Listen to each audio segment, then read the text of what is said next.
Sí, bueno, lo logramos. Ahí está. ¿Cómo andás? Bien. Ya estábamos por hablar de punk rock con Gabriel. Es que los escuché la entrevista a Luis, por lo menos la última parte. O sea que yo estaba acá lista, preparada, escuchándolos. Con mi remera de flema.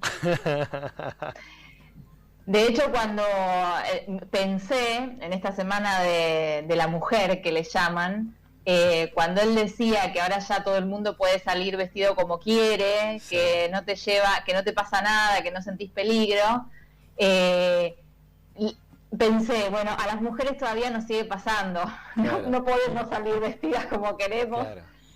sin sentir peligro, de noche, ¿viste? Esas cosas todavía siguen pasando. Claro, en los 80 le pasaba también a los hombres, eso, claro. Exacto. Y cambió eso nada más, claro, ahí va.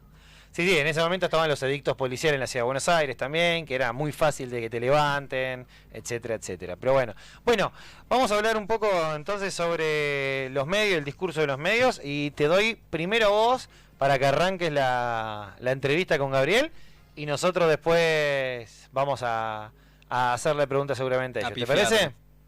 Muy bien, meten la cuchara. Dale. Para algo.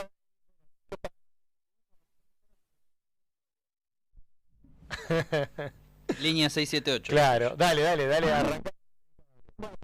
Bueno, lo presento, te escuchaba mientras estaba tratando de conectarme, que Sí. un poco lo presentaste. Gabriel es doctor en lingüística y es investigador en el área de lingüística y se especializa específicamente en análisis del discurso y en su tesis doctoral, que después yo les voy a dejar algunos escritos que tiene él en relación con esto, se centró en el discurso sobre la educación sexual integral en la Argentina, en distintos ámbitos, tanto en el ámbito de los debates legislativos como en los espacios educativos, como en los medios masivos de comunicación. Entonces, me parecía que estaba bueno hablar con él, en principio, para dar un marco más general de, en principio, qué es el análisis del discurso y por qué nos sirve como una herramienta para analizar los medios masivos de comunicación y los discursos que circulan en los medios masivos de comunicación y cómo eso construye los sentidos, ¿sí? Y las creencias muchas veces de las personas en una sociedad. Y a partir de eso, y aprovechando que estamos a unos días del 8M, y que además ayer fue el Día de Lucha contra la Violencia de Género en los medios de comunicación, también preguntarle más específicamente algunas cuestiones de cómo, digamos, se configuran esas construcciones discursivas en las representaciones de género en los medios y específicamente a partir de sus investigaciones en educación sexual integral. Así que le doy la bienvenida y a partir de que él nos presente un poco estas ideas. Bueno, buenas noches. Muchas gracias, Gaby, por la invitación y muchas gracias por la presentación. Bueno, en principio, el análisis del discurso, retomando la pregunta que hacías, ¿qué es el análisis del discurso? En principio, pienso que el análisis del discurso es una corriente epistemológica, ¿no? Una forma de posicionarse frente al análisis de los textos.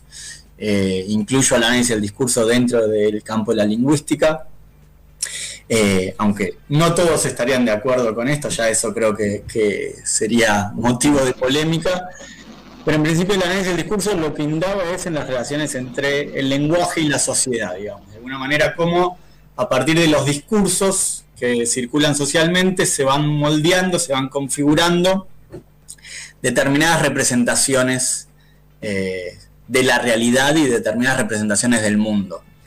En principio creo que todos los analistas del discurso, cualquiera sea su formación, creo que estarían de acuerdo en pensar a partir de la premisa de que no nos relacionamos con el mundo de manera directa, no tenemos acceso a una primera naturaleza de las cosas, a los hechos, si se quiere, sino a través de los discursos que tratan esos hechos, a través de los relatos, si se quiere. Y esos relatos tienen formas lingüísticas, por lo tanto, no accedemos a la realidad de manera directa, no nos relacionamos con el mundo y con los otros de manera directa, sino a partir de categorías lingüísticas. Por lo tanto, si estudiamos y analizamos esos discursos, tendríamos una herramienta para analizar esa realidad social en la que nos movemos. Creo que en la pandemia o con la pandemia se puso un poco en evidencia esto, o mejor dicho, creo que se derribó un poco esta ilusión que tenemos de estar relacionándonos con la realidad de manera directa y esta necesidad que tuvimos de encerrarnos en nuestras casas y de acceder a ese mundo exterior solo a partir de los discursos que nos llegaban, sobre todo los discursos de los medios, nos obligó de alguna manera a darnos cuenta o a pensar cómo estamos influenciados en nuestras prácticas cotidianas y sobre todo en nuestras opiniones sobre los distintos temas que circulan, que aparecen cotidianamente, por los discursos que se hablan sobre esos temas. De alguna manera, creo yo, o por lo menos este es un inicio de análisis de los discursos, una primera pregunta que me hago siempre es, bueno, esto que fue dicho de esta manera, ¿de qué otras maneras podría haber sido dicho? ¿No? No necesariamente pensando en los contenidos proposicionales, en las informaciones que se presentan en ese enunciado, sino también en cuáles son las estructuras lingüísticas que se están empleando para transmitir esa información. Bueno, este enunciado, esta información que me fue dicha de esta manera, ¿de qué otra manera podría haber sido dicha? Y no para pensar que hay formas más correctas o más transparentes o más honestas, que sí, las hay, seguramente, sino más bien para justamente desnaturalizar esa idea que tenemos de que cuando hablamos estamos reflejando un mundo, estamos describiendo una realidad que es exterior a nosotros y que es exterior a la forma en la que la nombramos, ¿no? Por eso siempre preguntarse de qué otra manera podría haber sido dicho eso es una forma de desnaturalizar eso, porque si podría haber sido dicho de otra manera, significa que podría haber sido descripta esa realidad de otra manera y por lo tanto ya deja de ser esa misma realidad que fue descripta con ese primer enunciado, ¿no? Pienso en un ejemplo como que me tocó vivir como docente de nivel secundario, en el que una vez la directora de un colegio en el que trabajaba, no voy a dar nombres, no, se escucha mucho la radio, entonces no. Me llamó para decirme que una alumna tenían que aprobar con 7 y la alumna se había sacado 6.50, creo 6.25. Me llamó para de alguna manera reclamarme que la alumna casi había aprobado, me dijo. La alumna casi aprobó, ¿no? Entonces yo le respondí, creo que a esa altura ya estaba formado en el análisis del discurso, le respondí que nunca me había llamado para decirme que una alumna que tenía 7.25 casi había reprobado, ¿no? Efectivamente, una alumna que se sacó 6.25 casi aprobó significa que reprobó, ¿no? Claro. Entonces estábamos de acuerdo, pero evidentemente no estábamos de acuerdo. Ella quería que la apruebe. Ella quería que la apruebe, claro. Sí.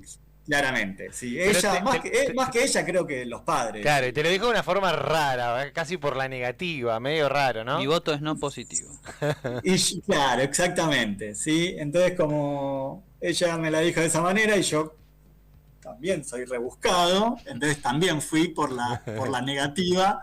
Entonces, ahí tenemos un ejemplo, creo, de cómo la misma información dicha de dos maneras distintas, si bien puede estar representando de alguna manera la misma porción de realidad, bueno, no está diciendo lo mismo, no está orientando hacia las mismas conclusiones y no se esconden las mismas intenciones detrás de eso, claro, ¿no? Detrás de cada uno de estos enunciados. Por eso, el análisis del discurso siempre está jugando, si se quiere, con la comparación entre discursos, ¿sí? Yendo a los medios de comunicación, creo que una actividad que se puso muy en boga en los últimos años, si se quiere, puedo decir, los últimos 15, 20 años, o vamos a decirlo, podemos fecharlo a partir de 6, 7, 8, creo. Sí.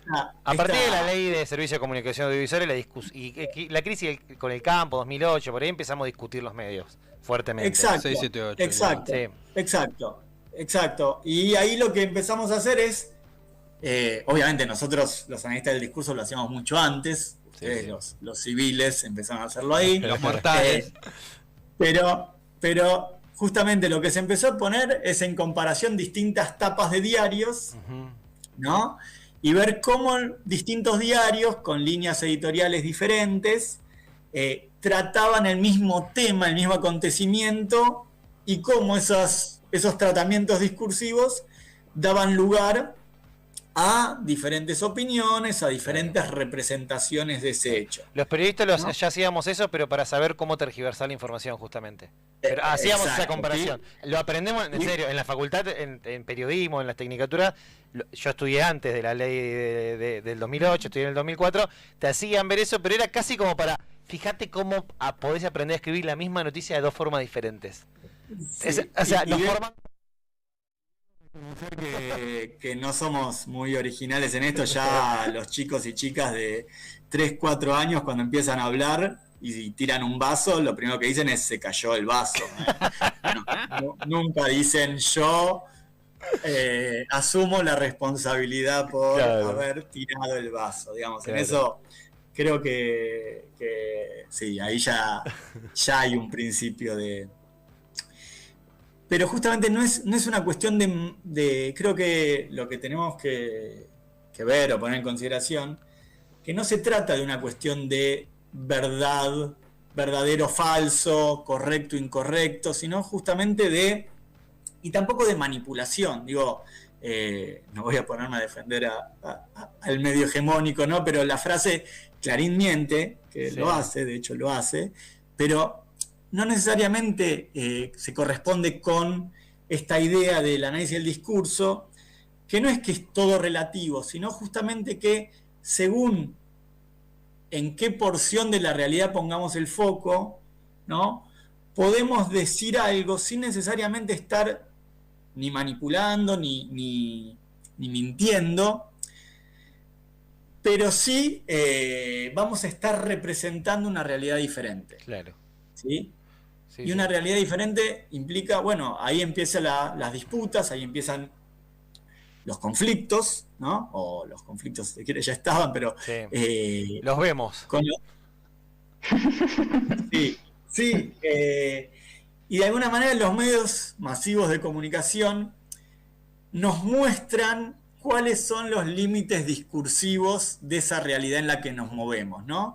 Nos ubican respecto al mundo de lo posible, a los límites sobre qué es creíble, qué es verosímil en una época determinada. Y esto no necesariamente se corresponde con la realidad, ¿sí? Lo verosímil es justamente lo que es posible en una época, lo que es factible de que sea creído, ¿no?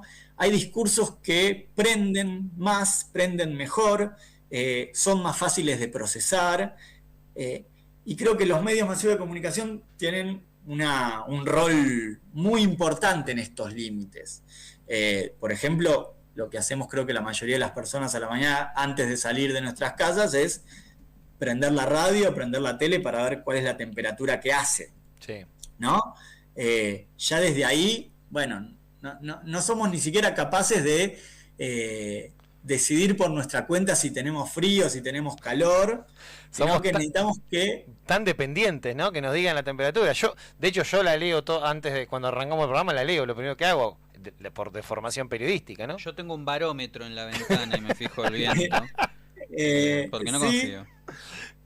Bueno, después podríamos discutir si el barómetro no es otro discurso. Me gusta.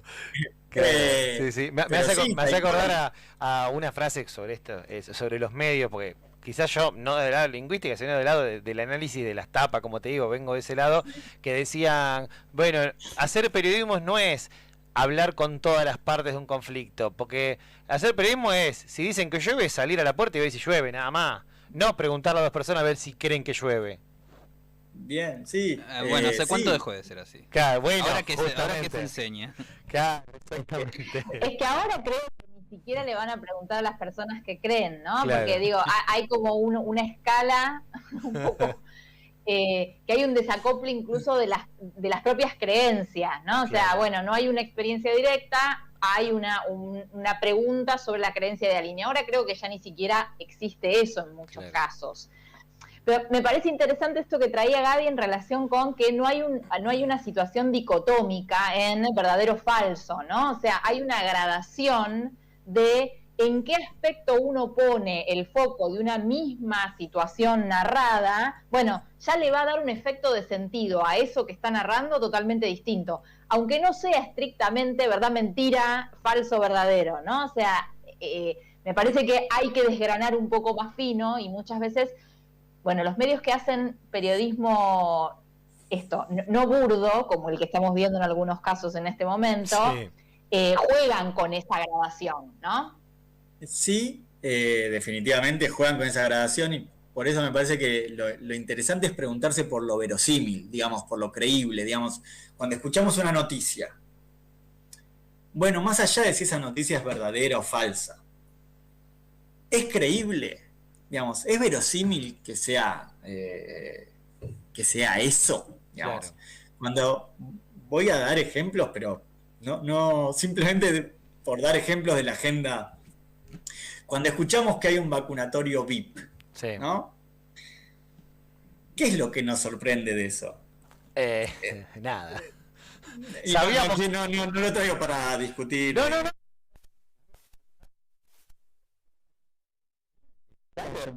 Siempre hay discrecionalidad en el uso de los fondos públicos de cualquier gobierno, lamentablemente. Entonces, es creíble absolutamente. Hoy en día, dentro de nuestro horizonte de expectativas, en nuestra sociedad, eso es creíble. Sí.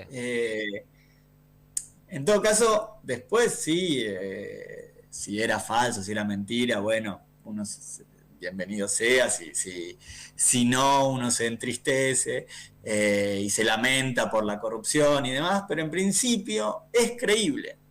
Entonces, creo que difícilmente tengamos la posibilidad de ir a corroborar los hechos. De hecho, en general no los tenemos incluidos fuera de la pandemia, fuera de la cuarentena, cuando tenemos la posibilidad de salir a la calle y demás. En general, formamos nuestra opinión, formamos nuestras creencias en función de discursos que nos llegan sobre esos temas. Incluso cuando llegamos de manera directa, por la experiencia directa a un determinado tema, llegamos con discursos previos a eso. Digamos, ayer escuchaba los incendios en el sur. Yo no tuve la posibilidad de ir al sur a ver los incendios, sin embargo ya me hice una imagen mental de esos incendios. Y si tuviera la posibilidad de viajar al sur a ver esa situación, ya cuando llego a experimentar esa experiencia, valga la redundancia, directa, ya llego predispuesto con determinados discursos sobre el tema. Entonces, de ahí que ese acceso directo a los hechos, esa objetividad, ¿no? Bueno, es una ilusión que, bueno, desde el análisis del discurso la derribamos y partimos justamente de la premisa de nosotros nos movemos en un mundo social que, entre otras cosas, está hecha por discursos, digamos, que son los discursos los que de alguna manera objetivan esa realidad. Y que también son los discursos los que acompañan esa realidad, legitimándola, naturalizándola, digamos, cuando recién hablaban bueno, las mujeres todavía no pueden salir a la calle vestidas de cualquier manera, decía Gaby, a pesar de los muchos avances que hubo. De la misma manera que se haya derogado una ley de inmigración no significa que se haya acabado el racismo en la Argentina. Claro. O que, digamos, creo que cuando Alberto Fernández dijo que se acabó el patriarcado porque se sancionó no, señor. La IBE, bueno, no se acabó el patriarcado, es un gran avance, es importantísimo, lo mismo que la derogación de la ley de inmigración, pero hacen falta discursos que acompañen esas medidas y que vayan configurando una nueva representación sobre estos temas. Ahí creo que los medios masivos de comunicación no son los únicos, digamos, el ámbito político, el ámbito pedagógico, el ámbito artístico son también muy, muy importantes, pero los medios masivos de comunicación, justamente por el alcance que tienen y por la gran difusión de discursos y por el control que tienen sobre los discursos, bueno, tienen una importancia fundamental en esta realidad y los límites de lo posible en esta realidad social en la que nos movemos, ¿no? Bueno, vamos ya creo que nos estamos quedando un poco sin tiempo, sí. Pero no quería dejar de mencionar algunas cuestiones, o que vos mencionaras algunas cuestiones, porque lo estuvimos hablando en alguna columna anterior en relación con cómo interpretar desnaturalizadamente, digamos, algunos discursos en relación con el género, y creo que la educación sexual integral, en parte en lo que te concentraste vos en tu tesis de doctorado y después en otras investigaciones, también está un poco cruzada por eso, ¿no? O sea, todos entienden cosas distintas de la educación sexual integral, y creo que ahí se ve también cuáles son las representaciones, incluso de género o de sexo, que aparecen dando vueltas, ¿no? Entonces, quizá 2 palabras y yo después les dejo algunos escritos de Gabriel para seguir indagando. Bien, 2 palabras me la pusiste muy difícil, Gaby. Sí, es que creo que con la educación en general pasó algo también en la pandemia que se puso en evidencia la cantidad de funciones que cumple la educación, más allá de la transmisión de informaciones.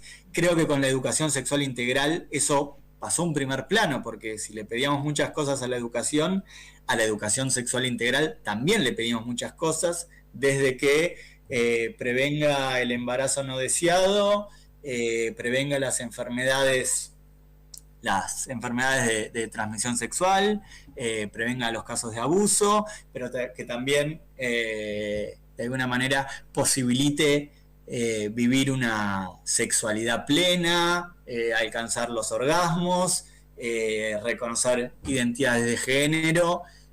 Entonces, ahí hay una multiacentuación del signo educación sexual, ¿no? Hay una proliferación de sentidos en torno a la educación sexual que hace que, bueno, en última instancia, ¿qué es la educación sexual integral? Bueno, es todo eso, ¿sí? Tiene que ser todo, o mejor dicho, tiene que ser todo eso, por eso tiene que ser integral, la educación sexual, tiene que ser transversal y sobre todo tiene que ser interdisciplinaria, ¿sí? Justamente creo que lo interesante es eso, la interdisciplinariedad, porque si no lo que pasa es que vuelve a reducirse el tema a determinados aspectos, sobre todo los aspectos preventivos, y los que toman la voz vuelven a ser los mismos de siempre, los especialistas en determinados campos, el campo de la salud, ¿no? Y de la salud preventiva. Entonces, sí, vuelven a ser los médicos, vuelven a ser los psicólogos, los que hablan sobre estos temas. Y volviendo a la pandemia y la educación sexual integral, algo que me llamó mucho la atención al principio de la pandemia, no sé si ustedes lo recordarán, no soy yo que ya estoy contaminado por este interés en estos temas, fue que me acuerdo que empezó a hablarse de la educación sexual integral, ¿no? Cuando se decretó la cuarentena, y empezaron algunos expertos, entre comillas, a hablar sobre la masturbación de los adolescentes y cómo tenían que masturbarse los adolescentes. Cosa que en principio me pareció absurda, ¿no? Porque enseñarle a un adolescente a masturbarse, ¿sí? Que venga un especialista del campo de la salud a enseñarle a un adolescente a masturbarse me sonó como si viniera un alemán a explicarnos qué es el dulce de leche, claro, ¿no? Sí. Creo que justamente con la educación sexual integral, hay que tratar de sortear esas verticalidades que suelen aparecer en la educación formal, ¿no? Esas jerarquías que muchas veces está establecida por el conocimiento, pero que también, y sobre todo, está establecida por la autoridad, ¿no? Entonces, si podemos aplanar un poco esas asimetrías en las relaciones entre docentes y estudiantes, creo que ahí van a salir cosas muy interesantes, como empezaron a salir en los últimos años con la educación sexual integral, ¿no? Donde los docentes, pero también sobre todo los estudiantes y las estudiantes empezaron a tomar una voz que se empezó a escuchar, se empezó a hacer oír, y aparecieron nuevos temas, digamos. Aparecieron temas que antes no estaban. Digo, en un momento los estudiantes se cansaron de escuchar sobre métodos de prevención de enfermedades, métodos de prevención de embarazos, y empezaron a preguntar por otras cosas, por orgasmos, por identidad de género, por aborto. Bueno, bienvenido sea que nos hagan esas preguntas a los docentes y que los docentes nos incomodemos y empecemos a hablar de esas cosas hasta que deje de ser incómodo, digamos, hasta que forme parte de los límites de lo posible. Claro. Gabriel, tenemos que... Acá estamos. Perdón, ahí estamos. Tenemos que terminar la charla porque viene otra compañera, otra columnista ahora. Bien. Así que vamos a hablar sobre Woody Allen, así que si quieren quedarse ahí, y sobre la cancelación de los artistas, capaz que les copa. Dale. Muchísimas gracias a ambos, en serio. Y bueno, Gabriela, nos volvemos a encontrar en 15 días. Y Gabriel, después que nos pasen algunos textos tuyos, algunas investigaciones como para seguir leyendo, si te parece. Con mucho gusto, sí. Dale, nos vemos. Adiós. Adiós a ambos. Adiós. Vamos a escuchar un poco de música aquí.